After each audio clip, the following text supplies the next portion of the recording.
that's all we're allowed. Hi. That is all we're allowed. Eight, That's eight whole seconds. 8 whole seconds. Welcome to this latest Bleatcast.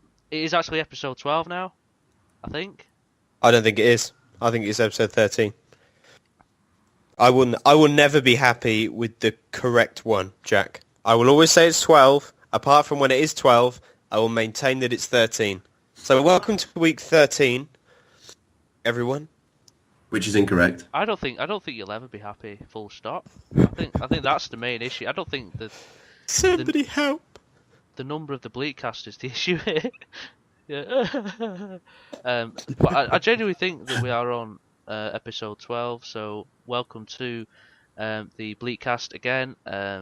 So what we'll start off with is that you two want to get some DLC off your chest, so we'll go for that first. Giggity. Yeah. James? James, Yeah, come take on. the stage. You turned up Yeah. 19 minutes late. Oh, man. Yeah, oh man. Go on, get on with it. Yeah, it's when Far Harbor came out, Fallout 4, which I think you guys have seen. Yeah. It looks pretty good, but like, it got me thinking, like, this looks like an add-on's just supposed to look like.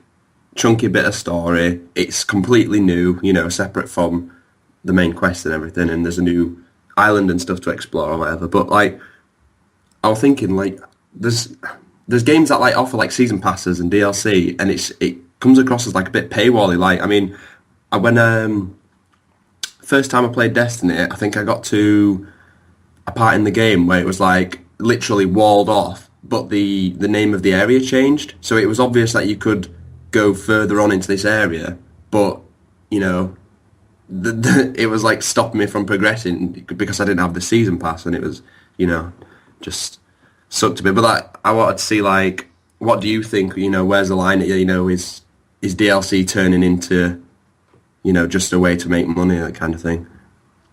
I think. Yeah, so Well, go on, Jack. That's something we've discussed. It's something we seem to complain about sort of every week, isn't it? With DLC, we had the whole.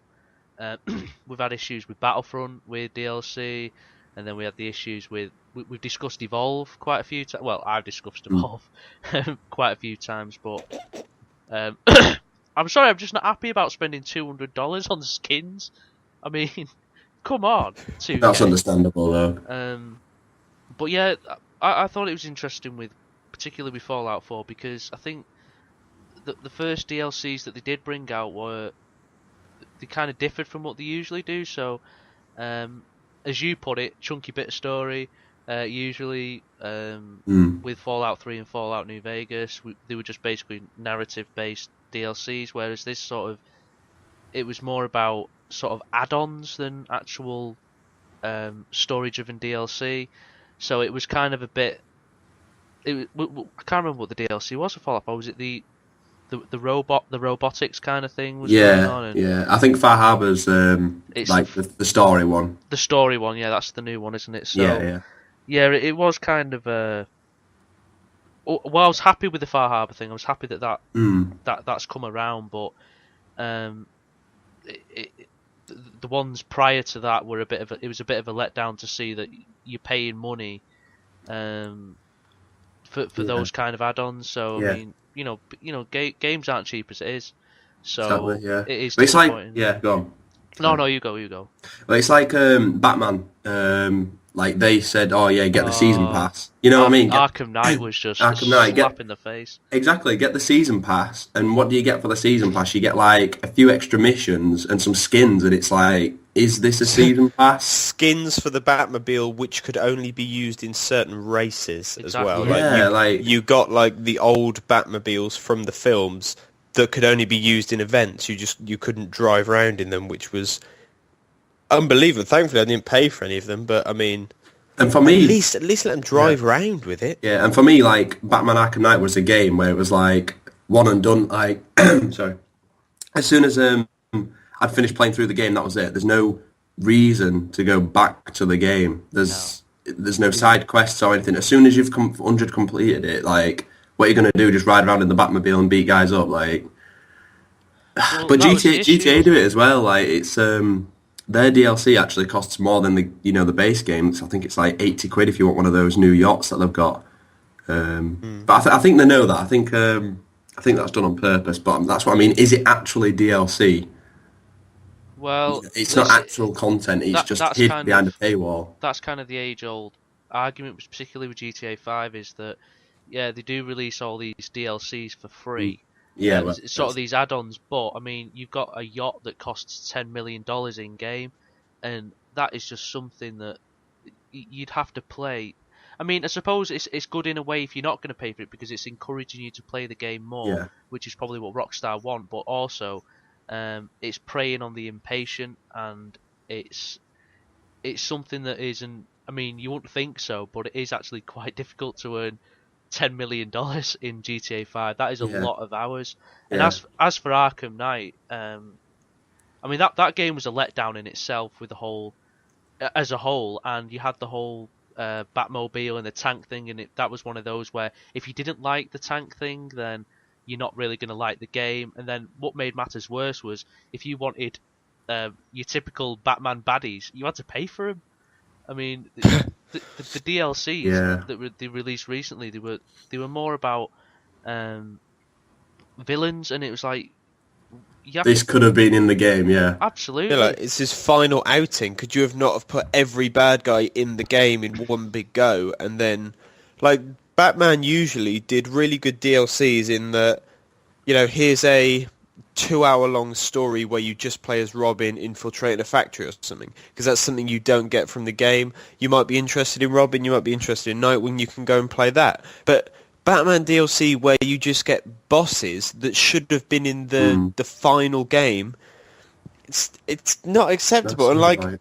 I think the final one, like the December one, was the final piece from the season pass, and that's where you got like Mr. Freeze, Killer Croc, stuff like that. Like, even then, like, even if you are going to give it in the DLC, I can't believe they've waited 6 months to give them that. So people have had to put up with 6 months of here's a new skin, here's a new race, and then eventually Totally you worth get the a Killer season Croc pass, mission. Yeah, like, I obviously I can't speak for everyone, but I no doubt there's a lot of people out there who bought the season pass when they said, we don't know what's in it, please just buy it anyway, and people bought it. I bet a lot of people are massively disappointed. That's it, like, saying, oh yeah, we're not going to tell you what's actually included as well. Yeah, I know people, particularly with Fallout 4, who bought the season pass because the season pass was available as soon as the game was, if I recall. Yeah, they always are, aren't they? They are, aren't they? Sorry, yeah. And it was kind of like, I don't understand how anyone could. Well, no, I don't say that, but for me personally, but to invest in a season pass, not knowing what it is, I mean, it could be. It's like Arkham Knight. It's just absolute. It's You need to it's have a like waste of absolute money. faith in the game, don't you? Yeah, absolutely, and I think Fallout 4, particularly, is one that you would have faith in based on previous Fallout releases. But I think I would have been disappointed up until the Far Harbor DLC.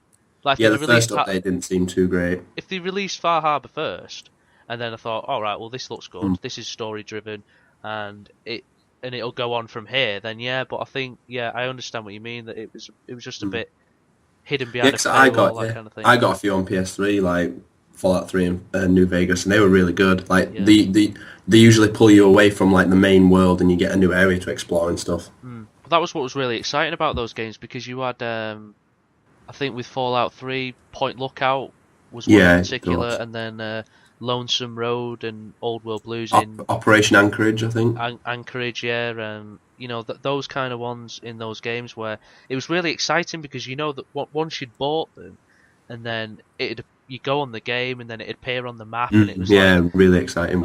it'd just come up on your Pip-Boy, this new area's appeared, and it's like, oh, this is so cool. And then you get all the special items to take back with you and stuff. Yeah, exactly. But then again, having said that, what we were talking about last week with Sunset Overdrive was, I personally found their DLC quite disappointing because, granted it was half price anyway, so I couldn't really complain. But it was one of them where it didn't really, it wasn't long enough. And I guess that's an issue with season passes and DLC, is that it's not justifying the amount of money that you pay for it. for what you get. Yeah.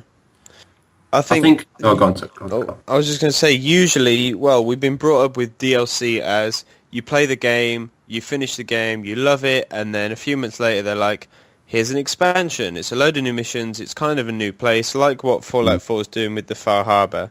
And we've kind of been brought up with that, and we like that. So we like it where finish the game, and then a few months later the developer's like, hey, why don't you jump back into it with this new stuff? And you're like, you know what? Here's £15 or however much, I'll happily do that. But then the rise of like microtransactions with in-app purchases on phone games, and then I remember when that first seeped into Metal Gear as well, where you could spend like £4 to buy security for your mother base when you weren't online. Like things like that just get silly because people don't like microtransactions and like ads popping up everywhere. And then it was inevitable it would eventually seep into games where we've got buy this skin only $1.99, and I can't really complain because I do it with Rocket League. Like I bought the Batmobile when the Batman v Superman car came to Rocket League. I bought it with you, Jack. Yeah. Played it in the first match, and it was awful. Like it was sluggish. It just didn't feel very nice. So I spent like £2 on that and didn't even use it. I think microtransactions are okay if you're spending him on a game, you know, that's the game that you play and you enjoy the game. Yeah. So like, say if you're like a Counter-Strike player or stuff like that, and that's all you play, that's like full of microtransactions and people don't have a problem with it. But it's when it's when developers take it too far, and because a lot of the time they get like the cartoon dollar signs in their eyes, and they're like, exactly. "Oh, look, it's working for this game. We'll do it with this." Well, like it's just reminded me. Yeah, it's just reminded me as well. Do you remember when EA did the whole EA Online Pass for about a year, where if you bought the game first hand, say like FIFA or a Need for Speed, if you bought the game first hand, inside the box there would be a code, and you could not play online until you entered in this 25-digit code. Yeah. If you bought the game brand new, you were fine. You got your code, you entered it in, you could play online. But for everyone who bought the game second hand, you had to spend £10 extra when you went to go online. So the amount of times I bought a cheap £10 game, I was like, oh, I'll play this. And you go to play online and it goes, please enter your online pass, and you had to pay it. And there was such an uproar, they stopped it after a few games. Yeah, but there's a trend, wasn't there? Yeah, it just shows where the developers catch wind of a little way in which people can earn a little bit of extra money, and they'll jump on it, like with microtransactions, or like at the minute where one company will go, here's a season pass, put money into it, we'll give you stuff eventually. Other companies have then gone, hey, that's not a bad idea, it's money up front, we can see how many people are going to play it, and then we'll make stuff.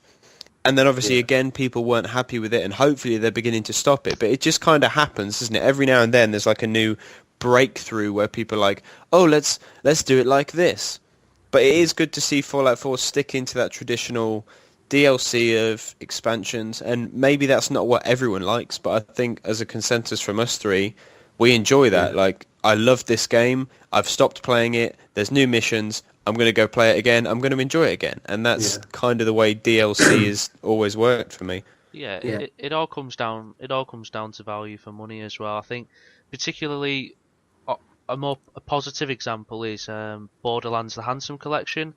With that you got Borderlands 2, which is and Borderlands the pre-sequel, which are long games in themselves, but for say £20, I mean I got it for Christmas anyway, but say for £20 you spend on the game, or however much it is, there's literally hundreds of hours of content, and it makes the point on the box of saying like how good value it is, and it's just a shame that it feels the need to express what good value it is, because alright, yeah, it is great that it's got hundreds of hours, and that's great, but it's just a shame more games aren't doing that. And it kind of worries me with Dark Souls 3 that when they release DLC, I hope it's not going to be, I hope it still stays as it did with Dark Souls 2, where it was 3 and 1, yeah, it was sort of like 3 story driven additional bits than me paying £15 for add-ons, basically, like a few new bits and bobs here and there.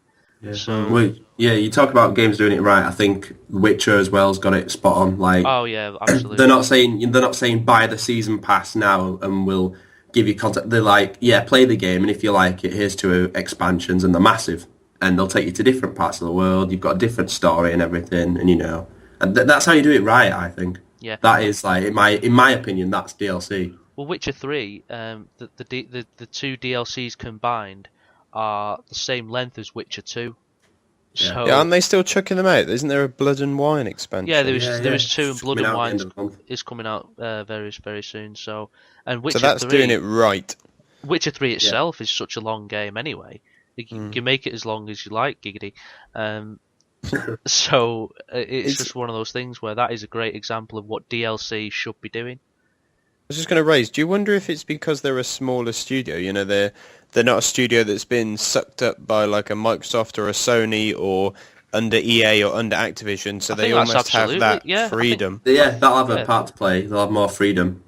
It must do because I Because- mean, if you look at companies like EA, they're not doing that because they Hmm. don't have to. But I guess yeah, they've got more freedom to do what they want, that kind of thing. I agree with that.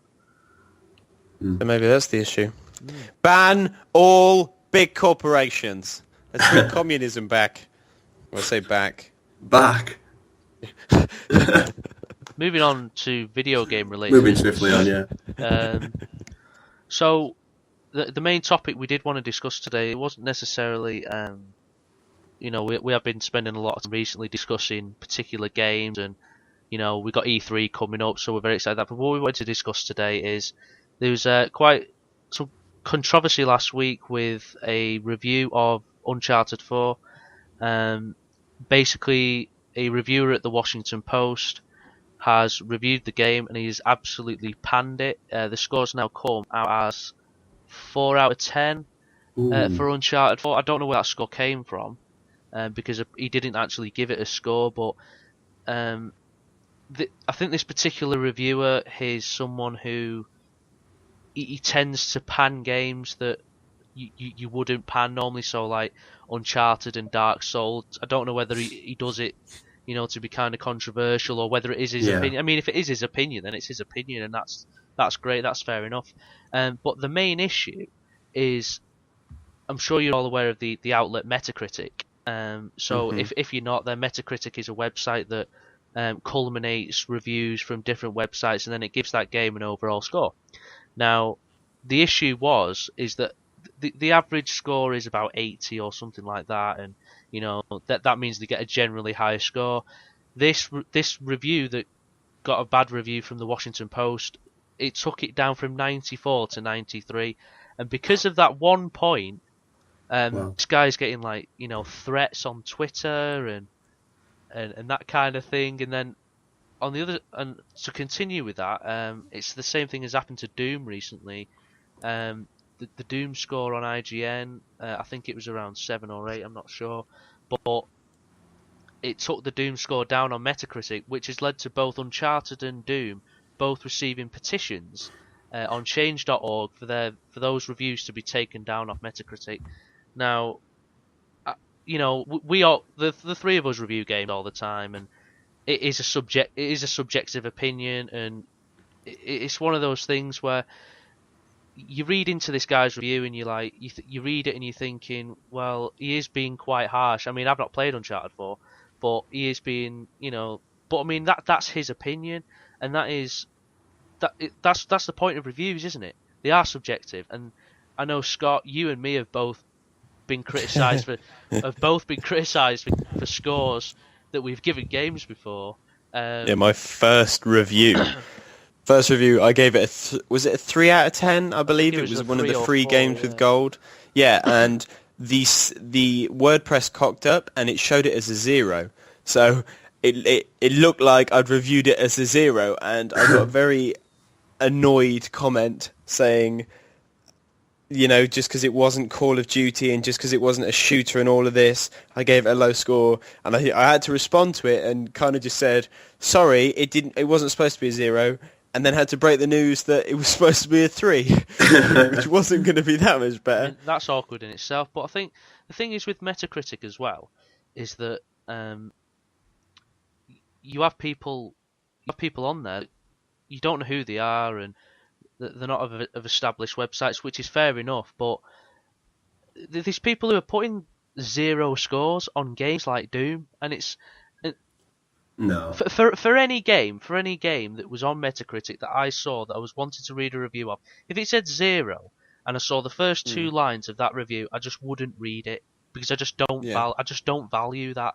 And if it's got a really high score, and then you think, well, let's read it and see how they justify it. But there's people on there that are giving these kind of really low scores, but when someone has established as IGN and the Washington Post do it, it's coming up as, they're getting petitions to take them down based on them taking the overall Metacritic score down a tiny bit. I mean, don't you think these petitions are just ridiculous? Yeah. I was. Well, go on, James. Low or high scores, like people, they have a right to their opinion. But I mean, if it's justified, then fair enough. But like say, if people are just putting like 0 and 1 score and like just saying, 0 out of 10 worst game ever, that's not that's not a review, Yeah, so, it's kind of with Metacritic. It's kind of like user reviews on Amazon. Like, I mean, they're not from people who generally do reviews a lot. Now, another issue is that Kotaku released an article just after this whole controversy with the Washington Post, and they said that indie developers are skeptical about people reviewing games because, hypothetically, a 20-year-old student reviewing a game could potentially cost an independent studio millions of dollars. Now, that isn't to undermine 20-year-old students, Scott, but I mean, I don't really understand the point that they're trying to make, that a 20-year-old student, I mean, they have a right to an opinion if they've got the ability to write, and their experience with video games and playing games, and they can come up with a balanced argument, then I don't see the issue. Yeah, if you thanks, Jack. Not you, Scott. You're terrible, but I mean, James. Oh, thanks, Jack. Not you either. Not you either, and not me either. But I'm 25, so it doesn't count. Anyway, James, sorry, go on. Well, what I'm going to say is, if it gets to the point where studios can dictate who can review games, that's incredibly scary. Like, they're like, oh no, only IGN can review this game and give it a 10 out of 10, and so we can sell loads of copies. That can't happen. There needs to be different people's opinions on the game in order to give like a fair representation. You can't just say you're not reviewing this game because you're going to review it badly. You can't do that. No, and I think. Well, the thing is that between a review and a publisher and a developer, it all works out. It works for both parties. So, when we review a game, that particular studio, they're getting free marketing from us because we're advertising their game, and for us, we get to experience the product early. So They do help each other out, but like you said, it would be a bit worrying for them to say, for example, if Scott got a review copy, and this has never been an issue for Scott before, but when they ask for a mailing address, if they see that it's a student's address, then they might sort of kind of think twice, and I think that would be a big mistake, particularly for indie developers, because they're relying on people like smaller websites to get that kind of recognition, because they need as much, like you said, they need as much as possible. Yeah, if they make a good game and they can convey like their message across, and people can get on board with it and see that they've put time and effort into it, then they've got nothing to fear. Like, it's only when they know that, oh yeah, this game could be garbage, but we don't want people to review it. That's where the problem happens. It's like when I reviewed Klaus, the studio retweeted and said, brilliant review, and I think they really valued it, and you could see that it was, important to them. So yeah, well, it's a win for smaller studios in my eyes. Well, the same thing happened with me with I reviewed Rocket League on Xbox One.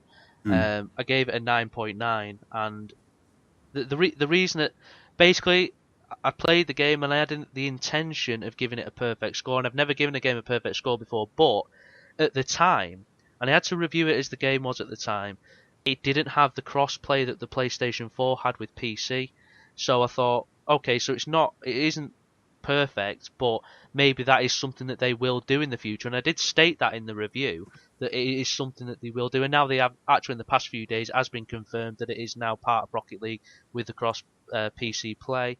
But obviously people thought that score was too high. But at the end of the day, I got a message back off Psyonix and Reverb Inc. Games, and they loved the review, and they were really happy with it. So I mean, that's the thing, is that we're working with the studio. We're not going out there and completely panning games because we're for no valuable reason. We're working with developers to help them market the game, and we're actually giving our honest opinion as well. I wanted to say as well, there was a petition for the IGN review of Uncharted 4 was done by a woman, and she gave it a lower score, I should say, than she gave Tomb Raider, Rise of the Tomb Raider. So naturally, the console war kicked in, and people started a petition for her, not only to have her review to be taken down, but for her to be banned from reviewing PlayStation games. Because apparently she was promoting a feminist agenda in purposefully giving it a lower score than Tomb Raider just purely because Nathan Drake has a penis. And these people were like, this is absolutely why she scored it lower. It's like, well, maybe it's her opinion. Yeah. Isn't that strange? Like, you probably love a game that the other people that have signed the petition don't like. Are you going to sign petitions against one another? No. It's flipping it's unbelievable. You would think that these people have shares in Naughty Dog or something because they're that passionate. It's like, I love games. If someone said, like, I love the latest Metal Gear, never played a Metal Gear before in my life, that would probably offend people because I've never played Metal Gear before, but I liked this one, and other people will hate it. And people just take so much offence to it. It's like, you can love a game, you can love something without everyone else needing to love it. And I've also just read something as well. IGN have been accused for being corrupt because they gave Doom a lower score. They gave Doom a lower score than other sites. So they say that IGN that's get funny payments. Because IGN are criticised all the time for giving games too high a score. Yeah, exactly. So then they give too low a score, and they're like, they should stop reviewing games because it's too low, and they're paid to give other games higher scores than this. How is that corrupt? I don't. What could they possibly gain from giving a game a lower score? What could they possibly gain from that? I know, yeah.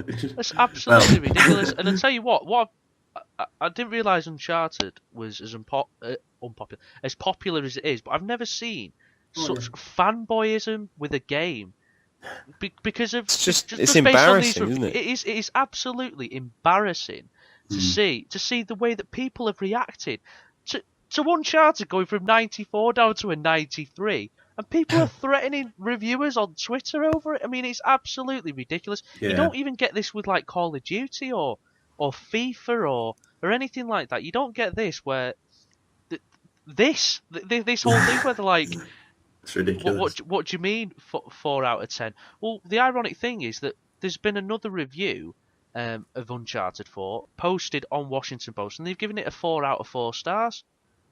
So it is just an absolute.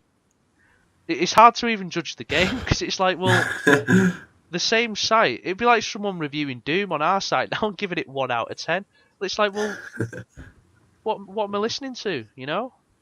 Yeah, then it could be someone's genuine opinion where they didn't like it, but even then, like, even if you don't like a game, like a 1 out of 10 is ridiculous. I don't see how anyone could give Uncharted a 1 out of 10 just because of its spectacle. Like, I've not played any of them, but if you appreciate games and you're a gamer, you can appreciate the years of work and the overtime these people would have had to have put in. Just the graphics alone at least warrant it like a 2 out of 10 for the amount of work they've put in. And then you've got like the story, other things. Like, I don't get how people can give it so low. Says the guy who gave it 3 out of 10. Well, if the game functions, that's at least 1, surely. Yeah. I can't Yeah. wait for the So Many Me sequel. Yeah. I know who's If reviewing anyone it. here if anyone listening worked on So Many Me, I gave it a 3 out of 10 for many reasons, but I appreciate the work you did on it. So many reasons why this game's. Yeah. I Well, mean, it's got But yeah, like- it's almost like football hooliganism. It feels like you see someone in a Yeah. different football shirt and you immediately go blind like, loyalty. why'd you support them? Oh, they're crap. They are. Oh, I can't believe you've got rubbish players. It's like, well, maybe their whole family support them, so they just grow up supporting that. You don't know their story. You don't know why they like that. Yeah. And regardless, they can like something you don't like. That's the whole point of everyone being an individual. If everyone loved every game and gave everything a 10 out of 10, people still wouldn't be happy. Because people love to argue with people and go, no, this is why my game's better, this is why my game's better. But then at the same time, people expect everyone to agree on scores. It's like, you can't want everyone to accept the score as well as wanting to be a fanboy and argue. Like, you can't have both. And stop criticising people who review it, you know? You go away and write a review. You go away and finish a game on like a 16-hour stint and then write up 4 pages of notes that you've got to then cram into an article and put out for people to then criticise. Like, whoever's doing that, go out in your job. Like, imagine if someone followed you around all day and criticised you for doing this, this and this. It's like, you wouldn't like it. So don't do it to other people. You just turn around, wouldn't you, and say, well, you go and do it then. And that's how you feel that when you're criticised for a review. And I think you have to remember is, from a personal point of view, is that this is the internet, okay? Yeah. And, I mean, you don't rise to what people say on the internet. And Yeah, exactly. I think and we have seen examples of it before where it has happened. And it's just kind of like, well, that's my opinion on the game, and if you don't like it, then play the game for yourself, formulate an opinion, and review it yourself, and then that's it. I mean, as long as you're reviewing something, you give a balanced opinion, and you sort of break it down into what people are looking for in the game, and you consider the target audience, and blah de blah de blah. You know how it goes. Then I just don't see an issue, and this whole situation with Uncharted 4, it's just really sort of, it's really put me off the whole.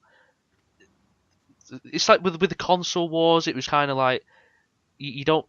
It's a whole childish thing anyway, but then you start to think, man, there's a lot of fanboyism with that one game, and you don't want to tar every PlayStation game with that brush, and I get that, but the way and Naughty Dog, they're renowned for making great games like Uncharted and Crash and The Last of Us, but the reaction to this over Uncharted 4 going down by a point was just absolutely ridiculous. I thought. Yeah, it's shocking how like toxic communities can become, Yeah, and like that's a good word for it. Yeah, Toxic is literally it. It's surprising as well that it's Uncharted. Like Uncharted, it's a story-based, like say, spectacle. How is this generating heat? I can almost see it with like Call of Duty because it's kind of like a competitive shooter. People are like, "Way, your team's crap," But Uncharted, a story, a story game. Like, what have people got to like bicker about?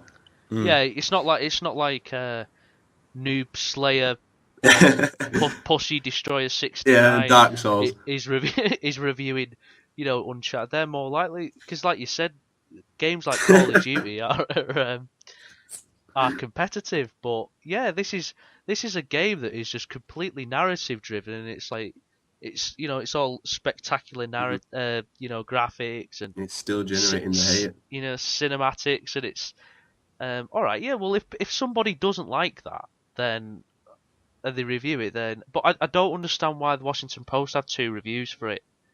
That's a bit weird.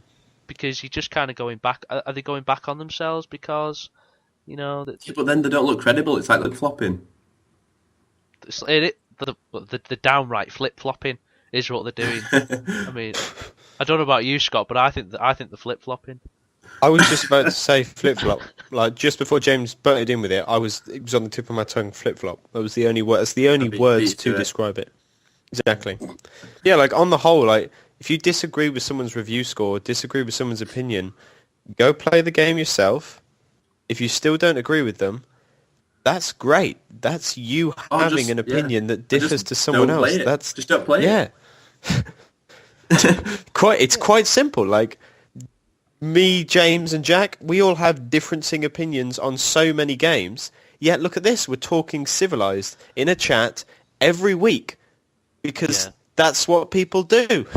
We probably support different football teams. Well, me and Jack don't, but we probably support a different team to James. Oh dear. Oh, you poor thing. We can still sit in the same room as one another and not go at each other's necks because it's a difference of opinion. As well, what gets me with the whole the petition thing, it's kind of like, if this person's obviously put a petition up against a reviewer, and that's kind of like saying, because we've just said like, well, if you don't like it, go review the game yourself. This kind of seems like someone who can't formulate their own opinion, so they're like, come on guys, you all agree with me, right? Let's get them taken down. It's like, well no. If you had any kind of intelligence, then you could just say, okay, well, this is the internet, people do have a lot of differing opinions, but in terms of Metacritic, it's barely affected the score. Yeah, they could just say, you're entitled to your opinion, I disagree with it. They don't even need to say anything. Yeah, absolutely. Just click off the website. Stop watching the review video.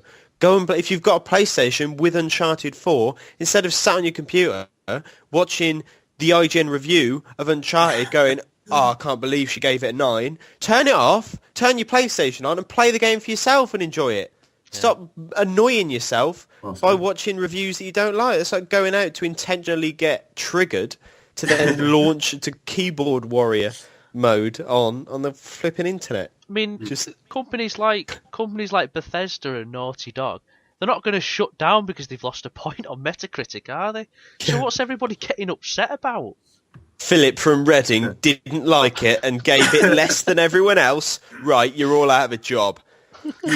You lot make me sick. We had one job. We had to please Philip from Reading, and we didn't do it. Done. No more games. Well, that's what happened to Lion Edge Studios. Must have been.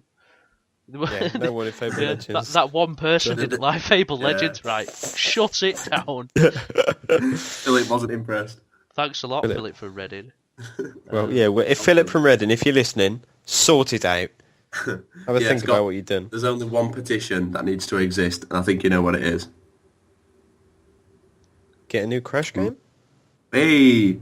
That came in just before the sound. The tumbleweed was sort of... Come on, Scott, don't let me down. I've got one shot at this, and I've got to get it right.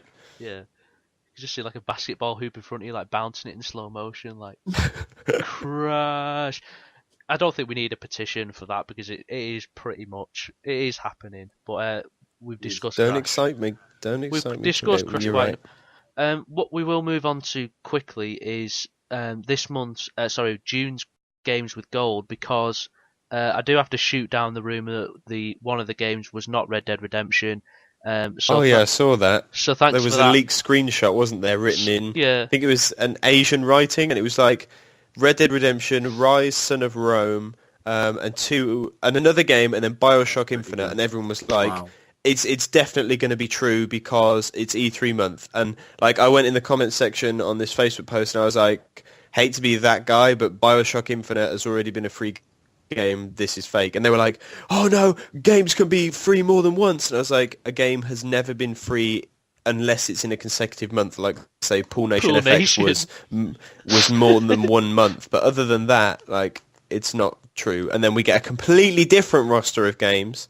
Would you like me to list them out, James? Do you know PlayStation's ones? I don't think they've been officially released yet, but there's a rumour that apparently we could be seeing Watch Dogs, which would be the first AAA title we've had in a while. Okay, that's just a rumour. It's just a rumour. Wasn't the best AAA title? No. Okay, the rumour is that they're using it to tease Watch Dogs 2, but it's a complete rumour. Okay, well, have a listen to this, James. Let me know what you think. All right, okay. So, Goat Simulator. Yes. Have you heard of that? It's quite a cult fan game. Like a lot of people tend to like that. Super Meat. No, wait. Then The Crew. The Crew. Have you heard of that?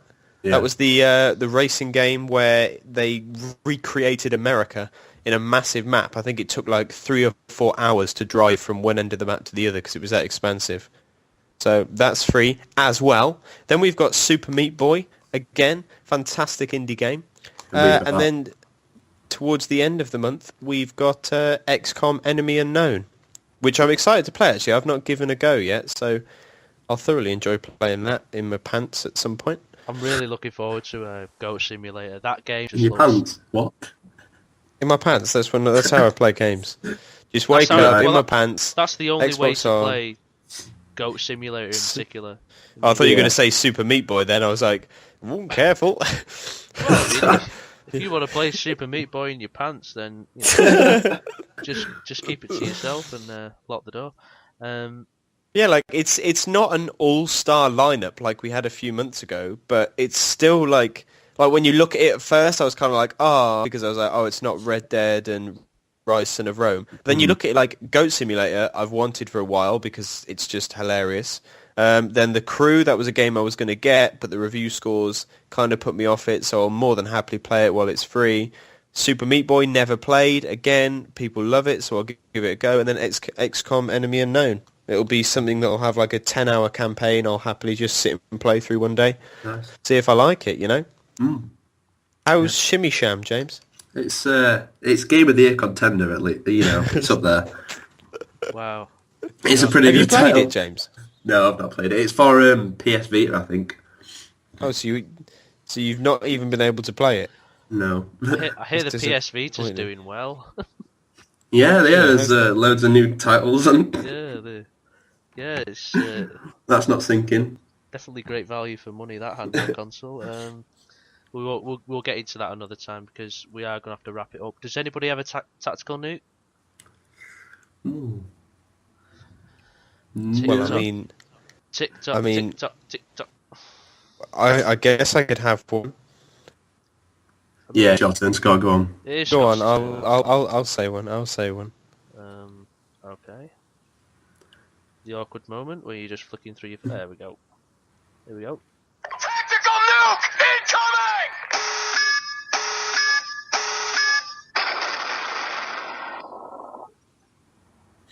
To anyone who types it, your opinion in any comment section ever is completely irrelevant. Tactical That's me, nuke Tim. incoming!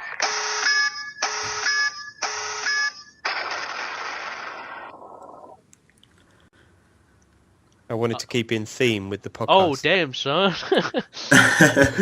Right. But I mean, you know, Phil from Reading writing, this review sucks, and he's spelt a few words wrong amongst the 70,000 comments.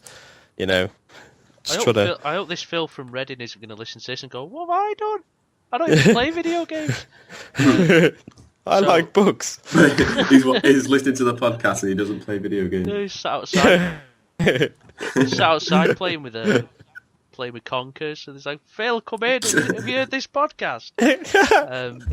What have you done now, Phil? Bloody hell, Phil. Wanted Phil from Reading. So yeah, we will wrap it up there, guys. Remember to go on to throwingdigitalsheep.com for the latest news, reviews, and previews. Thanks, James, and thank you, Scott, for joining me. No, Jack. For once, thank you. I think that's the first time in like a year and a half you've ever said that, but considering I've not known you for that long, but that There you go. that makes Thank no you, sense. Jack. You, James. James, thank you as well. Oh, thanks, Scott. Thank you. Thank- Phil, if you're listening, thank you. Thanks, Phil. Yeah, thanks for giving us a topic for this for this podcast, Phil. Stop typing irrelevant comments. Yeah, Phil. Anyway, yeah, I'll see you guys next week. Yeah, see you later. Bye.